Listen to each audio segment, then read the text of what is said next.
이 시간은 가난한 사람의 복이라는 제목을 가지고 여러분과 함께 말씀을 나누고자 합니다. 누가복음 4장 18절 주의 성령이 내게 임하셨으니 이는 가난한 자에게 복음을 전하게 하시려고 내게 기름을 부으시고 나를 보내사 포로된 자에게 자유를 눈먼 자에게 다시 보게 함을 전파하며 눌린 자를 자유케 하고 여기 보니까 우리 예수님께 하나님의 성령이 임하신 목적이 가난한 자에게 복음을 전하게 하기 위함이다. 이와 같이 말씀하는 것을 알 수 있습니다. 이 세상에서는 가난한 자가 멸시를 받습니다. 잠언 19장 7절에 있는 말씀 보면 만약에 가난한 사람이 있으면 형제들도 그를 미워하게 되고 또 친구야 그를 멀리 아니하겠느냐 하물며 따라가며 말하려 할지라도 그들이 없어졌으리라. 이렇게 가난한 사람들은 친구에게도 형제에게도 외면을 당하게 되어 있습니다. 재물이 많으면 친구가 많아지지만은 가난하면 친구가 끊어진다. 이와 같이 잠언 19장 4절에도 말씀하고 있습니다. 그러나 예수님은 우리의 조상의 유전한 망령된 행실에서 우리를 구속하시기 위해서 어린 양 예수 그리스도께서 보배로운 피를 흘려주셨습니다. 아담 안에서 모든 사람이 죽게 되었는데 그 예수 그리스도로 말미암아 모든 사람이 삶을 얻게 되었습니다. 예수님은 우리들에게 이와 같이 구원의 길을 마련해 놓으시고 무엇이라 말씀하고 계시냐면은 너희가 나의 명하는 대로 행하면 곧 나의 친구라. 우리를 친구 삼아 주시겠다. 이와 같이 말씀하고 있습니다. 요한복음 15장 15절 이제부터는 너희를 종이라 하지 아니하리니 종은 주인의 하는 것을 알지 못함이라. 너희를 친구라 하였노니 내가 내 아버지께 들은 것을 다 너희에게 알게 하였습니다. 예수님은 우리가 가난함에도 불구하고 세상에 대해서 멸시받는 우리에 대해서 친구로 우리를 삼아주시고 친구에게는 모든 비밀을 다 이야기해 주는 것처럼 하나님께 대한 모든 것들을 우리들에게 알려주십니다. 예수님은 친구를 위하여 자기 목숨을 버리면 이에서 더 큰 사랑이 없다. 이와 같이 말씀하시면서 친구된 우리를 위해서 목숨을 버리셨습니다. 이 배부른 사람은 꿀이라도 이것을 쓰게 받아들이기 때문에 우리가 이 땅 위에서 부자가 되면 하나님을 간절히 찾지 않습니다. 가난한 즉슨 우리는 간절히 구원자를 찾게 되어 있기 때문에 이 가난한 것이 세상 사람들에 대해서는 우리가 멸시를 받고 때에 따라서 그것이 슬프게도 느껴지지만은 영적으로 볼 때 이 가난함이라는 것은 큰 복인 것을 알 수 있습니다. 시편 35편 10절 내 모든 뼈가 이르기를 여호와와 같은 자 누구리요? 그는 가난한 자를 그보다 강한 자에게서 건지시고 가난하고 궁핍한 자를 노력하는 자에게서 건지시느니라 하리로다. 예수님은 가난한 우리들을 친구 삼아 주시고 우리들에게 영생을 선물로 주실 뿐만이 아니고 이 땅 위에 살아가는 동안 강한 자에게서 우리를 건지시고 우리를 노력하는 자에게서 우리를 건지시고 지키신다는 것입니다.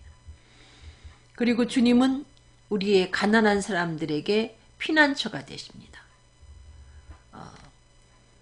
그리고 가난한 자를 진토에서 일으키셔서 궁핍한 무리들을 거름더미 가운데서 드셔서 방백들 곧 백성의 방백들과 함께 세우신다. 이와 같이 말씀하십니다.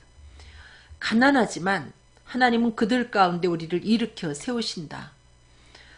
그리고 신명기 15장 11절에 보면 땅에는 언제든지 가난한 자가 그치지 아니하겠으므로 내가 네게 명하여 이르노니 너는 반드시 내 경내 내 형제의 곤란한 자와 궁핍한 자에게 내 손을 펼지니라. 이와 같이 하나님을 경외하는 자들에게 가까이 있는 그와 같은 가난한 사람들을 돌볼 것을 명령하고 계십니다. 하나님이 직접 가난한 자들을 돌보시는 것이 아니라 예수를 그리스도로 믿어서 구원받은 하나님의 자녀들을 통해서 이 하나님의 자녀들을 통해서 이 가난한 자에게 손을 펴게 하신다는 것을 우리는 알 수 있습니다.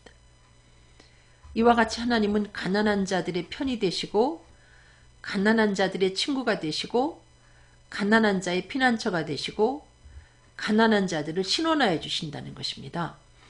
잠언 19장 17절에 보면 가난한 자를 불쌍히 여기는 것은 여호와께 꼬이는 것이니 그 선행을 갚아주시리라. 가난한 자에게 투자하는 것이 가장 큰 투자라는 것이죠. 하나님은 반드시 이것은 마치 여호와께 하나님께 꿔드리는 것 같기 때문에 하나님이 그 선행을 갚아주신다. 그리고 가난한 자에게 양식을 나눠주는 자를 향해서 그 사람을 보고 선한 눈을 가진 자다. 이와 같이 말씀하십니다. 가난한 사람에게 구제할 때 궁핍하지 않게 되지만은 못 본지 할 때 저주가 임한다. 이와 같이 말씀하십니다. 가난한 사람을 학대하는 자는 바로 그를 지으신 하나님을 멸시하는 것이다. 그와 반면에 궁핍한 사람을 불쌍히 여기는 자는 하나님을 존경하는 것이다. 이와 같이 말씀하십니다. 만약에 우리의 성읍에 가난한 형제가 우리와 함께 거할 때에 그 가난한 형제에게 우리의 마음을 강팍하게 하지 마라. 그리고 우리의 손을 움켜쥐지 마라. 이 얘기는 그들에게 공급하는 것을, 그들을 도와주는 것을 인색하게 생각하지 말고 마음을 강팍하게 하지 말고 손을 펴서 도와주라는 이야기입니다. 이것이 바로 그리스도인의 삶입니다. 주님이 가난한 자의 친구가 되기 때문에. 그리고 만약에 어떤 사람이 누군가에게 돈을 빌려주고 그 돈을 갚지 못해서 그의 물건을 전진물로 가지고 있을지라도 만약에 상대가 가난한 사람이면 잠자기 전에 그것을 도로 갖다 줘라. 이와 같이 말씀하십니다. 가난한 사람들에게 너무나 중한 별리로 재산을 많아지게 하는 것은 오히려 가난한 사람, 불쌍히 여기는 사람을 위해서 재산을 저축하는 것이다. 그래서 그리스도인들이 이와 같이 중한 별리로 가지고 그 어떤 사채놀이를 하고 이렇게 하면 안 되는 거죠. 근데 심지어 목회자 가정에도 이런 나쁜 짓을 하는 사람이 있습니다. 내가 만일 너와 함께한 나의 백성 중 가난한 자에게 돈을 꾸이거든 너는 그에게 체주같이 하지 말며 별리를 받지 말 것이라. 만약에 가난한 형제에게 돈을 꾸어줬을 때는 별리를 받지 말라. 아셨습니까? 그리스도인에게 급한 일이 있어서 그에게 돈을 빌려줄 때는 이자를 받지 말라. 이렇게 말씀하고 있습니다. 의인은 가난한 자의 사정을 알아줍니다. 그러나 악인은 알아둘 지식이 없다. 의인임에도 불구하고 가난한 자를 외면하는 그것은 의인인지 자신을 한번 살펴볼 필요가 있습니다. 그 안에 정말 가난한 사람을 생각하시는 여호와의 영이 거하고 있는지. 하나님은 가난한 자와 궁핍한 자를 신원해 주십니다. 그리고 우리가 가난한 자와 궁핍한 자를 돌볼 때 하나님이 그 사람의 삶을 형통하게 하시고 이것이 바로 여호와를 아는 삶이다. 이와 같이 말씀하십니다. 가난한 자의 사정을 외면하고 알아주지 못하는 것은 여호와를 아는 삶이 아니다. 이와 같이 말씀하고 계십니다. 제7년에 갈지 말고 묵혀두라. 하나님은 그 농사 질 때도 제7년째는 그것을 묵혀둬서 가난한 자가 그 농사를 지어 먹게 하라. 그리고 남은 것은 들짐승이 먹게 하라. 이렇게 하나님은 가난한 자들의 입장을 헤아리시고 살피시고 심지어 들짐승마저도 염두에 두시는 것을 알 수 있습니다. 삭개오가 예수님을 만났을 때에 그가 예수를 그리스도로 믿지 않다가 예수가 그리스도임을 알고 그의 회개한 삶이 어떻게 변하는가 자신의 소유의 절반을 가난한 자들에게 나눠줍니다.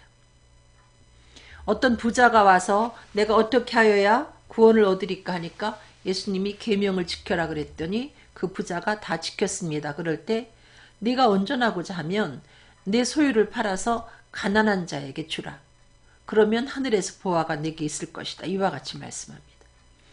우리가 정말 회개했다면, 예수를 그리스도로 믿고 천국에 소망이 있다면 자기의 소유에 대해서 욕심을 부리고 그렇게 하지 않습니다. 우리 마음속에 예수 그리스도 영이 있다면 가난한 자를 생각하시는 예수님의 마음을 품고 손을 펴서 나누게 되어 있습니다. 근데 예수를 영접하고도 여전히 부자가 되려고 애를 쓰면서 나누지 못한다면 그것은 한번 자신을 다시 한번 점검해 볼 필요가 있습니다. 정말 자기 속에 예수 영이 있는가? 가난한 자의 입장을 헤아리고 신원해 주시는 하나님의 영이 그 속에 있는가? 대통령도 가난한 자를 성실히 신원할 때에 그가 통치하는 그 나라가 영원히 견고해지는 것입니다. 이 가난한 자와 고아를 위하여 판단하며 곤란한 자와 빈궁한 자에게 공의를 베풀지며 하나님은 이것을 우리들에게 요구하고 있습니다. 가난한 자와 고아를 위해서 오히려 정의를 베풀어라 이렇게 말씀하고 있습니다. 그리고 여러분, 가난한 자는 이것이 부끄러운 일이 아니라는 거죠. 성실히 행하는 가난한 자는 입술이 패류하고 미련한 자보다 낫다. 여러분, 성실히 살면서도 가난할 수가 있다는 거죠. 그리고 부자는 자기를 지혜롭게 여겨도 명철한 가난한 자는 그를 살펴 하느니라. 여러분, 가난한 사람은 성실하지 못해서 가난한 것도 아니고 똑똑치 못해서 가난한 것이 아니라 하나님은 우리가 이 땅에 사는 동안 가난한 사람을 옆에 두고 우리로 하여금 하나님의 사랑을 그들에게 표현하게 그렇게 만드셨다는 것입니다. 그러므로 가난한 삶은 결코 부끄러운 삶이 아닙니다. 가난한 자는 거짓말하는 자보다 낫다 이렇게 말씀하고 있습니다. 거짓말을 해서 부를 불리는 것보다 가난할지라도 정직하게 사는 사람이 하나님은 옳다 말씀하시고 가난한 것을 부끄럽다 이렇게 말씀하시지 않습니다. 예수님이 가난한 분이셨습니다. 저는 그 나라에서 나면서 가난한 자로서 옥에서 나와서 왕이 되었습니다. 가난하지만 그가 왕도 되지 않습니까?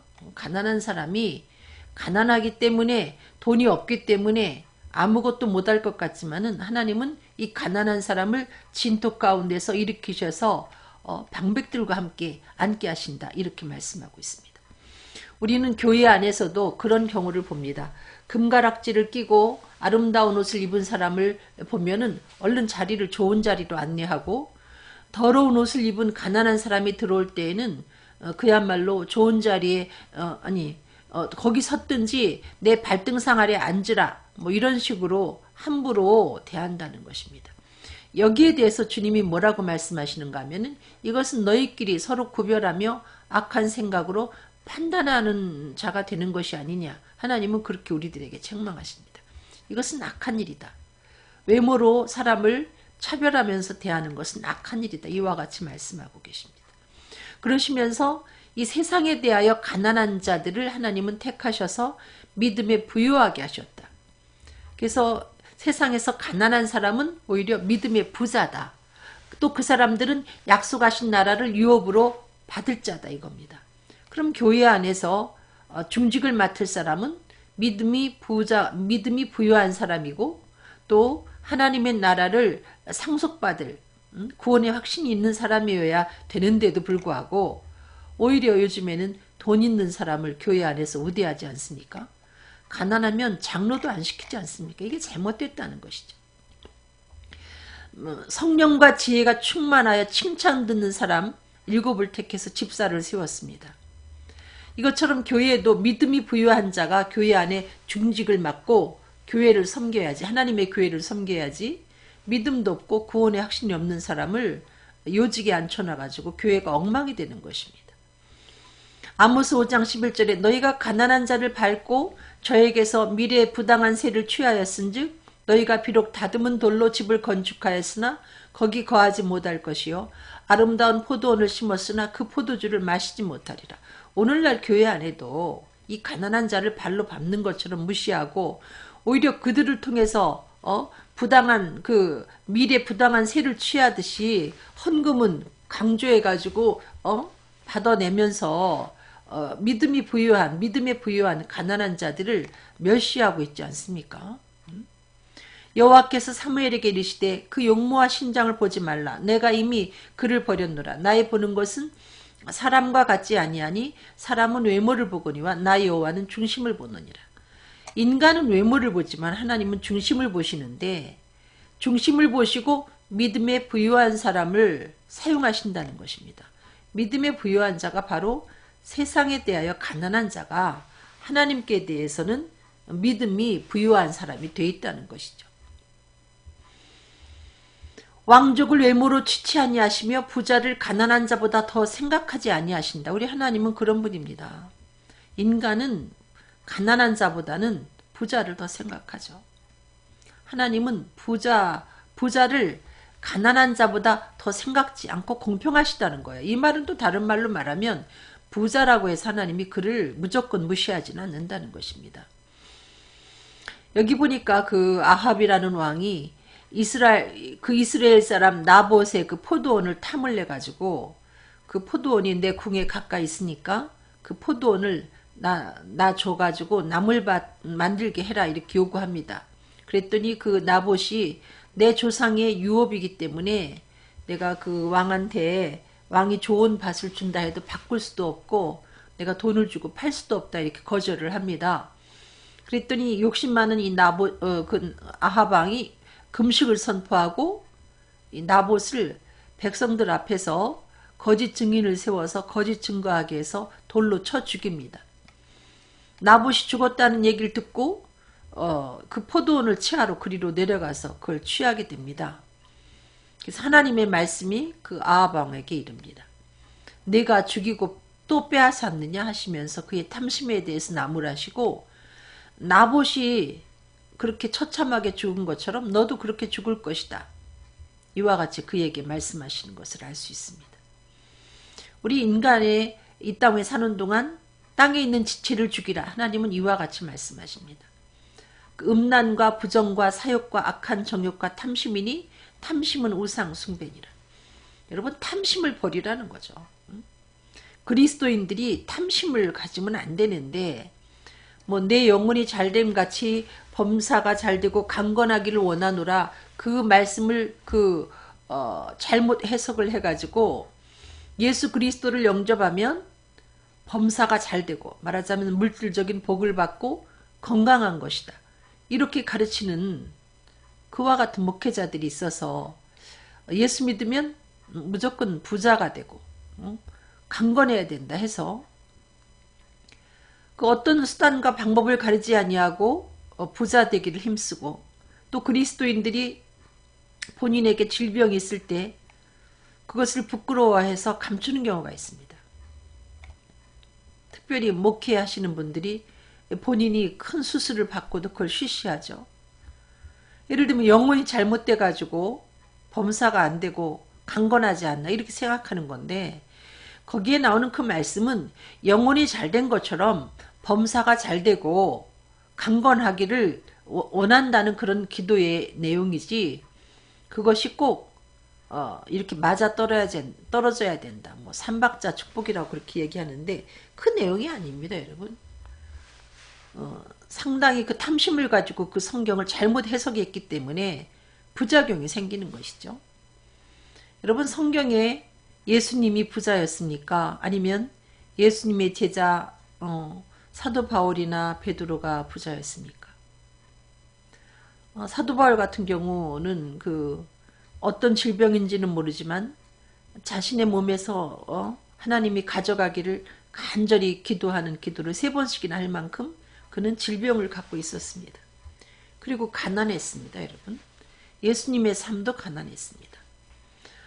성경에 보면은 부하려 하는 자들은 시험과 올무와 여러 가지 어리석고 해로운 정욕에 떨어진다. 부자가 되고자 할 때에 시험에 빠지게 되는 것입니다. 여러 가지 올무에 걸려 넘어지게 되는 것입니다. 또 어리석고 해로운 정욕에 떨어지게 되어 있습니다. 여러분 돈이 조금 생기면 별짓 다 하지 않습니까?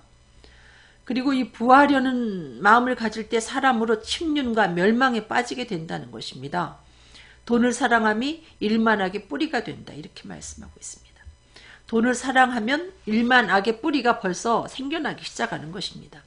그러면서 이 돈을 사모하게 될 때 미혹을 받게 되어 있습니다. 엉뚱한 잘못된 죄악에 마음을 뺏기게 되어 있습니다. 그리고 믿음에서 떠나게 되어 있습니다. 믿음에서 떠나 많은 근심으로써 자기를 찔렀도다. 목회자라도 돈을 사랑하면 믿음에서 떠나게 되고요. 날마다 그 헌금 명세서만 들여다보게 되고 수단과 방법을 가리지 아니하고 아합이 그 나봇의 포도원을 취하려고 수단과 방법을 가리지 않듯이 교회가 그렇게 하는 교회들이 얼마나 많습니까? 뭐 이것저것 핑계 해가지고 자꾸 그 땅을 사들이고 주변 그 상권을 다 교회 근처의 상권을 다 죽여버리는 그 주민들의 삶은 그 헤아리지 않고 그 완전히 그 아합처럼 억지 써가지고 그러는 잘못된 그와 같은 교회들도 많이 있습니다. 이렇게 돈을 사랑하면 믿음에서 떠나서 자신도 모르게 미혹을 받고 결국은 결과적으로 이 근심에 빠지게 되는 거죠. 말할 수 없는 고통을 겪게 됩니다. 목회자라도 하나님이 봐주지 않죠. 그러나 지족하는 마음이 있으면 경건에 큰 이익이 된다. 우리가 세상에 아무것도 가지고 온 것이 없는데 아무것도 또 가지고 가지 못합니다. 요즘에 그 새 쌍둥이도 낳고 두 쌍둥이도 낳고 하는데 부모들 입장에서는 걱정하죠. 어떻게 교육비도 많이 들고 어떻게 먹이나. 하나님이 둘을 준 가정은 둘이 먹을 만큼 하나님이 주시고 셋을 줄 때는 하나님이 셋도 먹이십니다. 우리가 그 너무나 그 손자까지 손자의 손주의 장례까지 확실하게 하려고 부자들이 움켜잡고 있는데 그렇게 해서 손주에게 그 재산을 물려주면 그것이 복이 되는 게 아니라 오히려 화가 되는 거죠. 목회자들도 마찬가지입니다. 너무나 심하게 잘못된 그 세상에 어떤 그 이루어지는 그 현상을 교회 안에 끌어들여서 믿지 않는 사람과 다를 바가 없는 삶을 사는 건 잘못됐다는 거죠. 여러분 그야말로 럭셔리한 삶을 산 부자를 여러분 기억해 보시고 천국에 갔지만 가난하게 산 나사로를 한번 기억해 보면서 그리스도인들의 삶이 어떠해야 하는가. 여러분 너무 사치스럽고 화려하다는 것은 그건 이상한 겁니다. 예수님이 뭐라고 말씀하셨느냐. 마태복음 8장 20절에 여우도 굴이 있고 공중의 새도 거처가 있을 때 오직 인자는 머리 둘 곳이 없다. 여러분 예수님은 몇 평짜리 집 한 채가 없었습니다. 머리 둘 곳이 없으셨던 예수님이고요. 배고프셨습니다. 그래서 예수님 제자들과 함께 밀밭을 지나다가 그 밀을 잘라 먹고 안식일에 그것을 잘라서 먹었다고 또 욕도 먹고 그러지 않았습니까? 예수님 배고프셨습니다. 누가복음 6장 20절에 예수께서 눈을 들어 제자들을 보시고 가라사대 가난한 자는 복이 있나니 하나님의 나라가 너희 것이며. 제자들도 가난했습니다. 물론 여기 나오는 이 가난한 자가 육신적으로 가난한 자만 의미하지는 않지만 어쨌든 세상에 대해서 가난한 자에 대해서 하나님은 영적으로 복을 주셨다는 거죠. 그래서 그 복음을 전하는 자들에게도 주님은 너희들이 복음을 전할 때 너희 전대에 금이나 은이나 동이나 이런 거 가지지 말라. 여행을 위하여 주머니나 두벌옷이나 신이나 지팡이를 가지지 말라. 이는 일꾼이 저 먹을 것 받는 것이 마땅함이니라. 여러분 복음 전하는 사람들이 예수님이 말씀하신 이 말씀을 염두에 두셔야 돼요. 뭐 그렇게 많습니까? 복음 전하는 사람들이 뭘 그렇게 많이 움켜잡고 있습니까? 이것이 오히려 자신한테 엄청난 해가 되는데 왜 그것을 하나님이 그렇게 기회를 주시면서 회개할 기회를 주시면서 매를 드시는데 왜 반복하는지 모르겠습니다. 디모데후서 4장 13절 내가 올 때에 내가 들어와 가부의 집에 둔 겉옷을 가지고 오고 또 최근 특별히 가죽 종이에 쓴 것을 가져오라. 이 사도 바울이 옥중에 있을 때 들어와 가부의 집에 둔 겉옷을 가지고 오라. 아마 날씨가 몹시 추웠던 모양이에요. 그래서 뭐라고 말하느냐면 겨울 전에 너는 어서 오라 그럽니다. 그 옷을 가지고 오라 이거예요. 여러분 이 말씀을 보면서 사도 바울이 부자로 느껴집니까? 그 엄청난 능력을 받고 삼층천에 세계까지 오르락 내리락 했던 그 사도 바울이 여러분 영문이 잘 됐기 때문에 범사가 잘 돼서 굉장히 풍족하게 살았습니까? 어떻게 느껴집니까? 겨울 전에 너는 어서 오라. 드로와 가보의 집에 둔 겉옷을 가지고 오라. 이게 어떻게 느껴집니까 여러분? 예수님은 어제나 오늘이나 영원토록 동일하십니다. 주님은 우리들에게 가난한 자의 친구가 되시는 주님은 우리들에게 지금도 말씀하고 계십니다. 나는 너의 친구이나 나는 머리 둘 곳이 없다. 여러분 혹시 그 전셋집이 없고 월세를 사신다거나 혹은 자기는 자기 집이 없다. 이걸 여러분 슬프게 생각하지 마시고 그걸 부끄럽게 생각하지 마시고 여러분이 주님의 제자이기 때문에 주님의 친구이기 때문에 그 같은 삶을 사시는 것입니다. 여러분의 삶이 너무 화려하다. 너무 등뜨시고 배부르다. 오히려 그런 삶은 주님의 친구로서 그 합당한 삶이 아니고요. 주님의 제자로서 올바른 삶이 아니라고 할 수 있습니다. 여러분 가진 것이 많이 있으면 여러분의 경내에 가난한 사람들에게 손을 펴서 나눠야 되는 것입니다. 그들을 돌봐야 되는 것입니다. 그것이 그리스도의 마음을 품은 그리스도인의 삶입니다. 주님이 가난한 자를 돌보기를 원하기 때문에 우리 안에 성령이 계시다면 가난한 자들을 우리가 챙기고 돌봐야 되는 것입니다. 그것이 회개한 하나님의 사람들의 삶입니다. 기도하시겠습니다. 사랑이 많으신 하나님, 이 가난한 것은 세상 속에서는 우리가 외면당하고 친구도 멀리하고 형제도 멀리하고 우리가 가난했을 때 그들을 가까이 하려고 하지만 그들이 멀리 도망가는 것처럼 우리는 세상에서 외면당하고 그것 때문에 슬픔당하지만은 그러나 주님은 우리의 친구가 되시고 우리의 편에 서셔서 우리를 보호해 주신다는 것을 신원해 주신다는 것을 다시금 알게 되었습니다. 결코 가난한 것은 부끄러운 일이 아니라는 것을 다시 한번 기억할 수 있도록 도와주시고 머리 둘 곳이 없으셨던 예수님을 기억하며 또 겨울 전에 그 옷을 가지고 오라고 간절히 부탁한 사도 바울의 그 편지를 보면서 다시 한번 우리 마음에 우리가 주님 제자로서의 삶을 살고 있구나 확인하게 하시고 담대한 삶을 살면서 그럼에도 불구하고 힘있게 복음을 전파할 수 있도록 축복하여 주시옵소서. 우리에게 뭔가를 들려주실 때에 우리 경내에 가까운 그 불쌍한 사람들을 돌볼 수 있는 그리스도의 마음으로 그들을 챙길 수 있는 저희들이 되게 축복하여 주시옵소서. 감사하며 예수 그리스도 이름으로 기도드렸습니다. 아멘. 감사합니다 여러분. 사랑합니다.